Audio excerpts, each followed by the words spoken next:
Today we're having a discussion about why all musicians need a piano, at least in their life, or to play around on, or to be aware with. And why do you really need a piano? Stick around.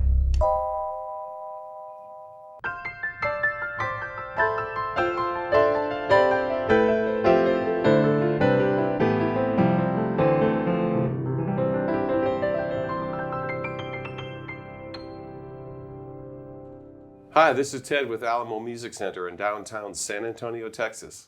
My name is Cooper Greenberg. You might have seen me on the guitar channel, but we are both here at Alamo Music. You can find us online at alamomusic.com. If you haven't already, subscribe to the channel, like the videos, turn your notifications on, comment below, tell us what you want to see. I'm usually in here playing guitars, but I walked in and Ted's got some keyboards.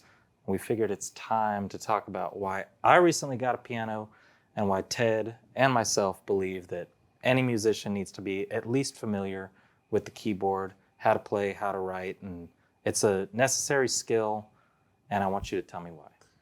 All right.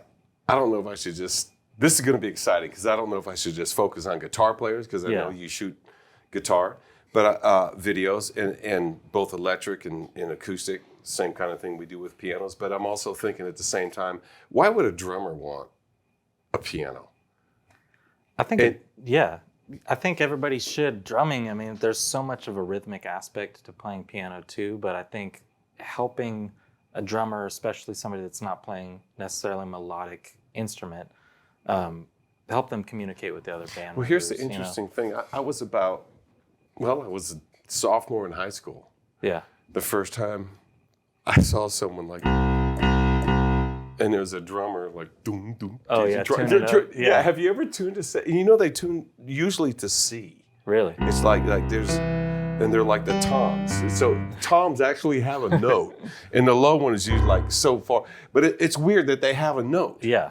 But the good thing is that note doesn't really sustain for a long time, so it doesn't interfere with anything. But they are tuned. And I never thought that. I just thought it was like, like a rhythm. But no, they're tuned. Yeah. But then you have to ask yourself, do you really tune a tambourine? You know, the ching is a triangle in tune. I think triangles are like somewhere around like F. Yeah. And it's just really weird. Yeah. But for your case today, I've thought, do you even know your range on your guitar, on the piano? Do you know where your range is on that instrument? I could try to figure it out. Okay, we need a mirror like kind of reflecting us here, but your low E. Yeah. And then right above middle C, there's another E. That's my range right there. That's your range. So let's find your strings in between. Can you find your strings in between? You know they're tuned to fourth, right?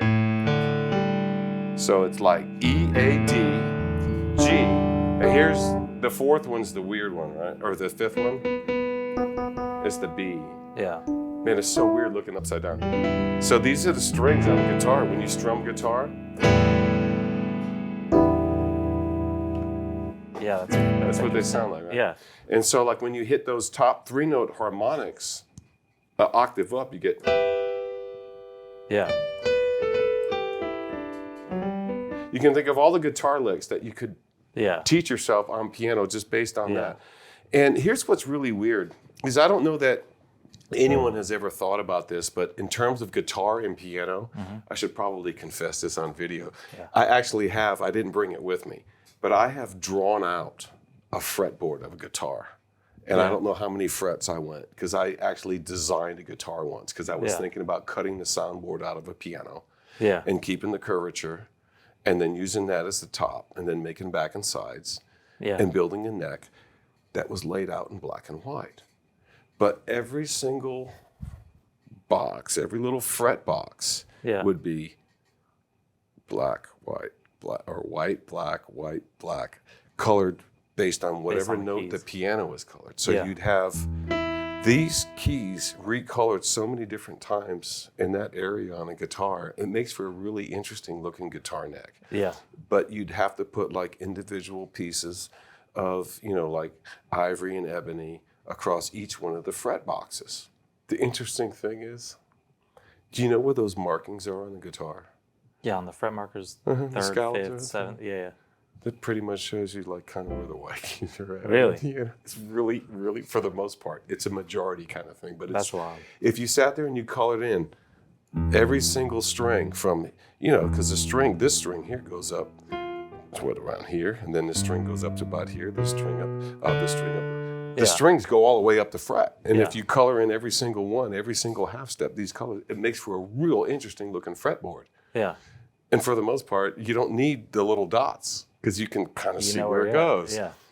But I would imagine for a lead player, a guitar player, it'd be real intimidating. Hey, man, I'm getting all confused. I know it's just black and white, but I'm getting really confused because you can't lose, you lose count. Yeah. And then you start putting inflection into the colors that you were playing. Because I've thought about this. I actually designed one and put an overlay and said, man, this is really confusing. It's cool, but it's confusing. Yeah.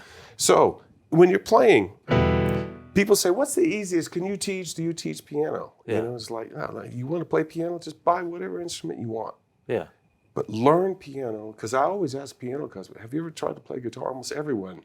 Yeah. And tries, I want to try to get on again. Everyone's tried to play a guitar and make a chord. And so it's like, some guys stay with it. And the first thing you learn is that cool E chord or that D chord. But on piano, it's bigger because I have right here, I got 1, 2, 3, 4, 5, 6. Yeah. Okay, and that's pretty much the notes that if I strum, though, I don't get this note.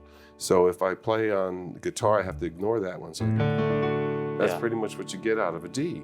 You let off, you get that E. So all the sounds are there, but they sound different when you pick them. Yeah. And so like the idea is that they're all kind of related. And so I had talked to you once about lessons, and you said, what's the easiest way to learn piano? And what did I say? Play piano like you play guitar. Yeah. Just learn the chords. And it's real simple, and we're going to have more in-depth videos on this. This is going to be part of your lesson plan, so I'm going to do a real crash course. The way to learn chords on guitar is like, I once had a guy that was teach me guitar because we were doing a gig together. And this was the most admired musician for me in this time. I thought, if I can work with this dude, it'd be so cool. The first time I worked with him, he goes, yeah, the guitar's like a bar. And he's on the second fret. It's an A chord. And then it goes like a triangle. Then it goes to upside down triangle. And he's telling me these chords. I'm thinking, shapes. Yeah. And that's like on piano. Well, there's all the white keys. All the white major chords. C, F, and G. And it's really funny because if you buy an accordion, those are the keys you get with that accordion. You get C, F, and G. You can buy another one that's got like F, B flat, and C. And then you can buy one that's got one in G, C, and D. And all those are different 3-chord patterns. Yeah. And this is weird. An accordion is just 3 harmonicas with a breathing machine attached to it and the buttons instead of having to put your mouth on it. It's pretty cool. So on guitar, you have these triangles, straight line, triangle. And if you think about it, when you play it, there's the off triangle where it's 2, 1. It's like an E chord. Yeah. Then you have the bar, which is an A, and then you have the triangle, which is a D. That's in one key. So those chords, E, A, and D, okay, they actually make up what is white, black, white on the piano. So you have the root, the third is black. So you start, let's start on, where are you starting at? Start on A, which should be upside down to me there. That's your A. You've got that one in the middle. Then you go to D. Then you go to E. And then back to A. Okay, now in your left hand, let's ignore the root, which is where your pinky would go, and your thumb would land right on that. On the fifth? The 5th to the 6th. Go up to the D. Go back to there. Okay, does this sound like basic rock and roll, right? Yeah. That's all it is. Yeah. So it's just a major chord with a little bump to the, up from the 5th to the 6th and back. You can actually get whichever guitar player knows, but on piano it's like, oh, you have to actually hit the thing. to make it on guitar. You just kind of just slide around. It's so nice because you feel the vibration in the string. That's what's missing on a piano is that live vibration, and that's why a lot of piano players are pulled to the guitar because it's like, man, you get to feel the thing living underneath your fingers. Yeah. But you can only do like a couple at a time. On a piano, you can get them all. Fill it out. Yeah. So you have your all white keys, C, F, and G, white, black, white, D, E, A. Then you have the reverse of that, which I call an Oreo, which is D flat, black, white, black, E flat, black, white, black, and then A flat. I'm not even gonna try. Yeah. Okay. And then you have those are the three major groups. The other group you have is a group that have nothing in common. Yeah. Other than their oddness. Yeah. So you have all black. There's only one of those major chords, and that's G flat or F sharp, however you choose to call it. And then you have black, white, white, which is B flat. And then you have the opposite of that, which would be white, black, black. And so these chords, the group of odds, which is B flat, and G flat, in that they make up like their quote unquote 1-3-5 accordion pattern. Yeah. As well as the others that fit into a group.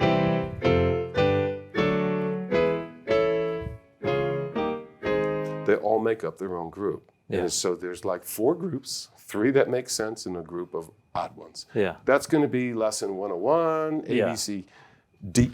And then from there, you go to the scales, and the scales follow the same kind of pattern. Yeah. I think for me, I feel so comfortable on a guitar. I think in the way, you feel comfortable on a guitar too, but Ted will be around the store. You play anything you want on piano. You hear a song, you can go work it out in a minute. It's something that I really aspire to. I'm not going to get to that point anytime soon, but I feel so comfortable playing guitar, and getting into playing keys for me is something, number one, to kind of exercise my musical abilities. Agility, that's all it is. I think too, you write songs on guitar and you write songs on piano. I think to me, probably since I'm very, very limited at this point, I play chords, it's different sound, different tonality, different inversions than when I'm playing on guitar. So I hear them differently. It inspires me to write different melodies over those chords. And I think learning the instrument better would help me a lot in writing and hearing music and being able to pick it out, being able to communicate with other players. And I think, it's something that I've really wanted for a long time, but just the basics that I need, Super cool. So far we've talked about a third to a half of what makes it. Yeah. Okay, but here's all the advantages a guitar player has going for him on piano. Yeah. Okay, whether they know anything about it or a little bit about it.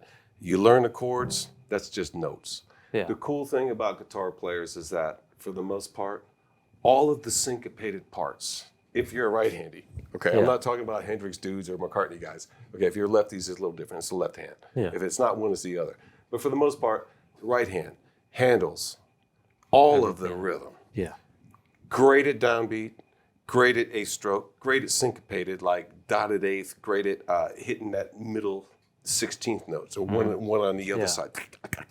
It's all about groove, starting even just with something as simple as, shaft with a wah-wah pedal. Yeah. And it's all about that picking part.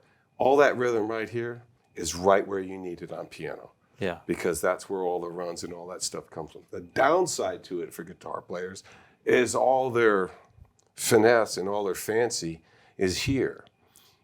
And half of what a guitar player does in lead is on the fingertips. The other half is on the pads. Yeah. Guitar players, especially the metalheads and the lead guys, they live and die by the pads. Yeah.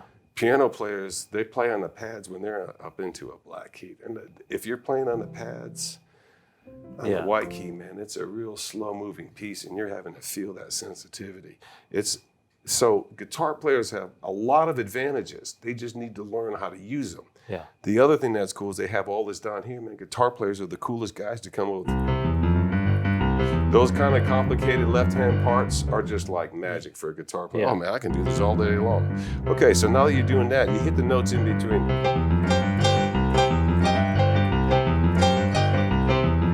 So it's guitar players are real good at coming up. So like whenever you notice like a bass player or a guitar player has this really funky piano part, it's because the dude's been fooling around with the piano and he knows how cool it is. Yeah.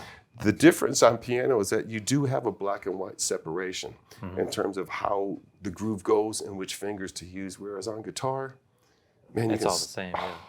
It's magical. Yeah. Because it's almost like you have a voice box and you're in control of it, and then you get 6 different ones if you want. Yeah.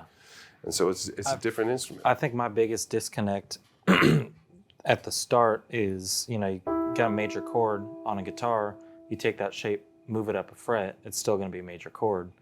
But if I take that same 1, 3, 5, it's minor. So being able in my head to switch the shape to keep it major versus keeping the same shape and have it be the same, That's where the scales, in terms of, let's say, the reverse Oreo, because we're talking about hitting some black keys. White, black, white, D, E, A. A lot of guitar songs. I mean, E is the lowest thing you can hit on that guitar. That's your low string right there. And so like a lot of songs are like, they're just sliding up those frets. On piano, you have to actually hit those chords. Yeah. The other thing is that's different is that when you go into playing the lead lines, that's when the key signature comes in. That's where it's like, how many black keys how many do you flats hit and sharps, in what order? Whereas on guitar, you can just jump a string and hit it perfect for the 4th. Yeah. And then jump a string and go up one more and hit it for the 5th. So all your lead lines, whether you're playing on the root, the 4th, or the 5th, are pretty much the same. It's just when you get to that B string, you got to kind of pay attention because the tuning's a little different there. That's what I think about as a guitar player. Now, as a piano player, you're always looking for what guitar players do. And that's why it would just slide on.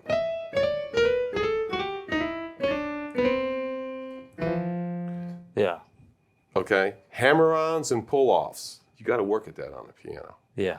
As well as, the chords, like you can't just go from here to here, but on guitar you can hit, slide all the way up. Yeah. So there's a lot of really cool effects, and that's what makes the instruments different.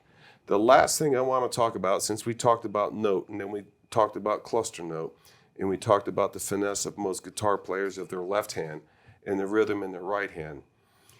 The downside to playing piano is that most drummers, that kick drum is in their right foot. Yeah.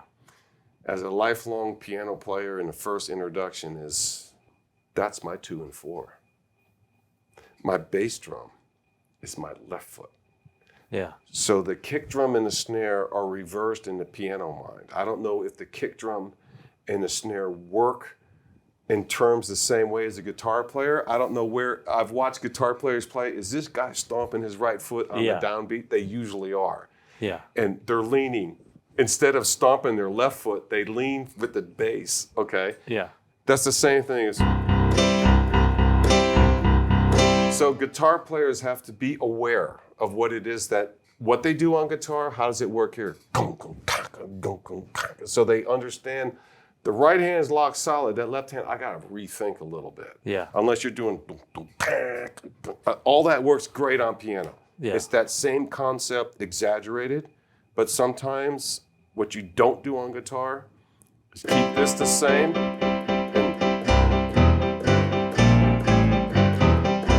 You can't do that too much on guitar. Yeah. You can just within the reach of your hand, but you can't go. There's a lot you can't do unless you do hammer-ons in this Stanley Jordan kind of thing. But the basics to keep track of the rhythm, for me, and this is going to be opposite, I should turn around, it's like boom, boom, boom, boom. And if you use your left and right hand, then your left foot is not the hi-hat on a drum set. Yeah. It's the kick drum. So I always think opposite of that. And so sometimes, and I told a guitar player once, I said, think about where you're leaning when the kick drum's going in and where you're stroking. Yeah. When the snare's hitting. Mm-hmm. And that's my left leg and my right leg. Plus I got to do the pedals. Yeah. On piano.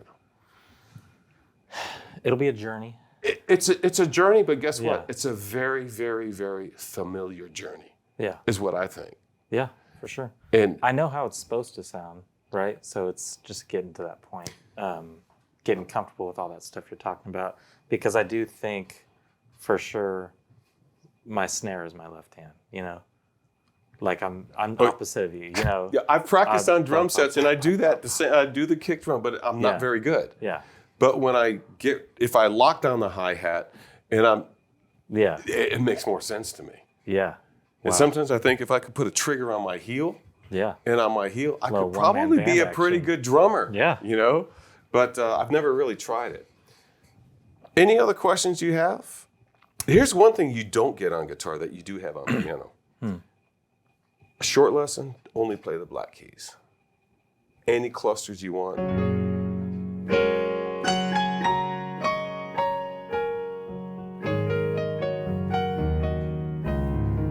There's not much that you can sit down and just invent on a guitar the first time. Yeah. Other than just full fretting stuff. Yeah. And changing the key, which is, instead of a pentatonic scale, I guess on a guitar, it's sort of like a pentatonic scale spread out. Yeah. You can slide it around. I think for me, I mean, if you were talking to a random person, not me, your friend, but somebody that you knew that's been playing guitar pretty much their whole life, that was just getting in, and you just told them all that, and obviously probably next week we're going to get into the actual lesson stuff and get into those chords. In the meantime, what's the best thing to practice? A drill, something like that. What's your favorite guitar chop? What's your favorite guitar? If it's a Cooper, check out this guitar. Here's a Les Paul with a 50-year-old Marshall. And you're like, hey man, it's on 11. Yeah. Where are you gonna go?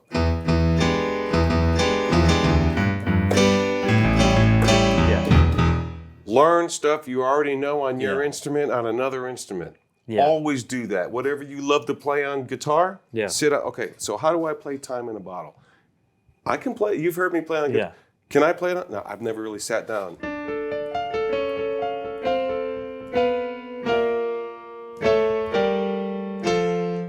I have to figure it out.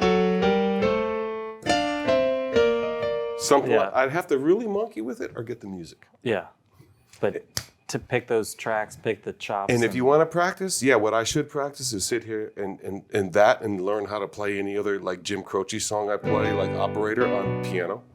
I do all the piano songs that he has on piano, the guitar songs I do on guitar. So it's like, play those on piano. Yeah. So whatever guitar chops you know, play them on piano. Find the key, find the shapes. It'll twist your head around because you're going to find out, Ted's right, man. It's just like white, all white keys are all, Yeah. It's good for me. I think that's pretty good for a first discussion on Yeah. It's not to be intimidating. It's to open up and find the strengths of what you are as a guitar player and learn how to apply it. You do no longer have this much of an open area. You got all this. Yeah.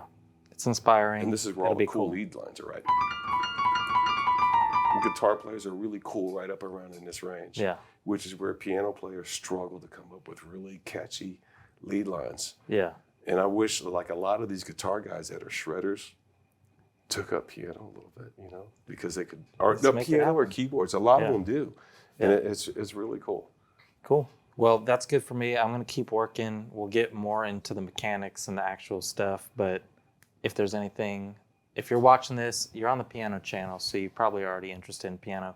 If you're coming from the guitar channel and you're interested in maybe working along with me, if you got questions, if you want to know how I'm kind of seeing it through Ted's eyes, we're here for any questions, any help. Cooper's piano journey will continue. Absolutely. And maybe I'll get a guitar journey and I'll really learn how to play. You know how to play. All right. That's a different story. All right. I'm glad you're here, man. I hope it gives a boost to our ratings. We get more subscribers and people remember to, look at us and stuff like that. We're not just product videos. We're having fun. We're making music. This is actually a music video, man. It's got nothing to do with. Yeah. Yeah, it's good for me. Cool. We'll see you next time. Thanks a bunch for your attention. And questions, comments, please let us know. I'll answer them. If there's any complaints about me, give them to Cooper. If there's Cooper complaints, I'll take them. That's good for me. He never get any complaints. We will see you next time.